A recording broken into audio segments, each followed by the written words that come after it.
Captain Jake Morrison never expected his diplomatic mission to go this wrong. The space station orbited peacefully around the neutral zone, where humans and the Zephyrian Empire were supposed to sign their first trade agreement. Instead, he found himself trapped in Ambassador Lyra Veltheron's private quarters when the emergency lockdown engaged. The alien woman stood near the large viewing window, her tall, graceful form silhouetted against the stars. Her skin had a soft blue shimmer that seemed to pulse with her heartbeat, and her large violet eyes held an intelligence that made Jake uncomfortable. She was beautiful in a way that defied human understanding, but also clearly dangerous. The lockdown happened during their private meeting. About mining rights, Jake had been explaining human industrial capabilities when alarms started blaring throughout the station. Now thick metal barriers covered all exits, and the computer system announced a full quarantine protocol. Lyra turned. From the window, her expression unreadable. Jake noticed how she moved with liquid grace despite being nearly 7 feet tall. Her people were known for their physical superiority and advanced technology. Most humans feared them, but Jake had always been curious rather than afraid. The room felt smaller now that they were trapped together. It was decorated in Zephyrian style with strange crystalline furniture that seemed to grow from the floor. The air recycling system hummed quietly, but Jake could smell something floral and alien that must have been Lyra's natural scent. She spoke first, her voice carrying that musical quality all Zephyrians possessed, but Jake heard something else underneath. Nervousness, maybe even fear, which surprised him given her people's reputation as galactic conquerors. "Your people did this," she said, but it was not an accusation, just a statement of fact. Her head tilted in that bird-like way Zephyrians had when they were thinking. "The question is why they would trap you here with me." Jake felt heat rise in his cheeks. He had been thinking the same thing. Station security was run entirely by humans, and this lockdown seemed too convenient to be random.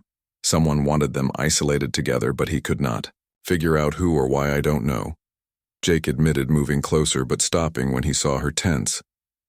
"Nobody told me this would happen. Lyra, I swear on my life this wasn't planned." She studied his face with those remarkable eyes that seemed to see right through him. Humans were still a mystery to her people despite years of careful observation. They were weaker, smaller, and shorter-lived, but they possessed something her kind lacked: a burning drive to push beyond every limit. "Your species fascinates mine," she said unexpectedly. "You should not have survived contact with us. Most races either submit immediately or get destroyed, but humans just keep fighting even when logic says you should surrender." The comment stung a little because Jake knew it was true. Humanity had barely survived their first encounter with Zephyrian scout ships, only managing peace talks, because they proved too stubborn to simply wipe out. But he sensed this was not meant as an insult.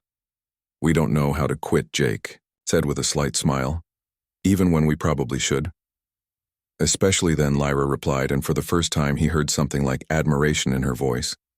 The emergency lighting cast strange shadows around the room, making everything feel dreamlike. Jake found himself really looking at Lyra for the first time, without the formal barriers of diplomacy between them. She was not just an alien ambassador, but a person with her own thoughts and fears. "Can I ask you something?" Jake said. She nodded, so he continued. "What do you really think about humans? I mean personally, not as a representative of your government." Lyra was quiet for a long moment, her luminous skin shifting through subtle color changes that Jake was learning to recognize as emotional responses. When she finally spoke, her voice was softer than before. "I think you are terrifying," she said, but saw his expression and quickly added, "Not in the way you might think. You terrify us because you refuse to accept limitations. Your people see impossible things and then just do them anyway." She gestured toward the window where Earth was visible as a small blue dot among the stars. "Your world should have been dead 100 times over. Wars, plagues, disasters that would have ended any other species, but you survived everything and then decided to reach for the stars like it was inevitable." Jake felt a strange pride at her words, but also sadness. He knew she was right about humanity's struggles and stubborn persistence, but he had never thought about how that might look to an outside observer. "Your people, though," Jake said, "what drives the Zephyrian Empire?" You seem to have everything advanced technology long lives incredible abilities. Why do you keep expanding? For the first time, Lyra seemed uncertain, her skin shifting to deeper blue hues that Jake was beginning to associate with complex emotions. She moved to sit on one of the crystal formations that served as furniture, her long legs folding gracefully beneath her.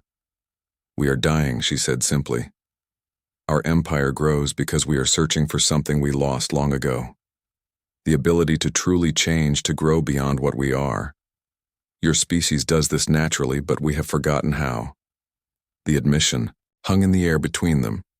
Jake realized this was probably classified information that could change everything between their species. But the forced intimacy of their situation had created an unexpected honesty.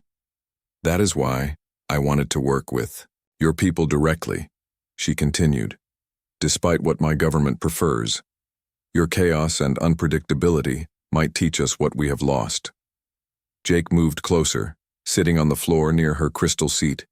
He could smell that floral scent more strongly now and noticed how her skin patterns seemed to respond to his presence. The isolation was breaking down barriers he had not even known existed. "The lockdown might not be an accident," he said, thinking out loud. "Maybe someone on both sides wants us to have this conversation." Lyra looked down at him, and Jake saw something new in her expression, a warmth that had not been there before. "It is possible," she agreed. "My people have factions that believe closer contact with humans is necessary for our survival." They sat in comfortable silence for a while, watching the stars through the great window. Jake felt like he was seeing everything differently now. The cold, diplomatic negotiations suddenly seemed less important than this genuine connection with someone from an entirely different world. When the lockdown finally ended 3 hours later, both Jake and Lyra knew that something fundamental had changed between not just them, but potentially between their entire species. They had shared truths in that small room that would reshape everything. As the barriers retracted and the rest of the diplomatic teams rushed in asking questions and demanding explanations, Jake caught Lyra's eye across the room. She gave him the slightest nod, a promise that this was only the beginning of something much larger. The trade agreement was signed that day, but it was overshadowed by a new understanding that had been born in forced isolation. Sometimes the most important discoveries happened, not in laboratories or battlefields, but in quiet moments when barriers came down and people simply talked to each other as equals. Jake never found out if the lockdown was truly an accident, but he suspected it was not. Someone had recognized that formal diplomacy had its limits and that real change sometimes required a more personal approach. Whatever the case, he was grateful for those 3 hours trapped with the alien ambassador who had become something much more important. The future of human-Zephyrian relations would be built on that foundation of unexpected honesty and mutual respect that began in a locked room with two people who dared to see past their differences to find common ground among the stars.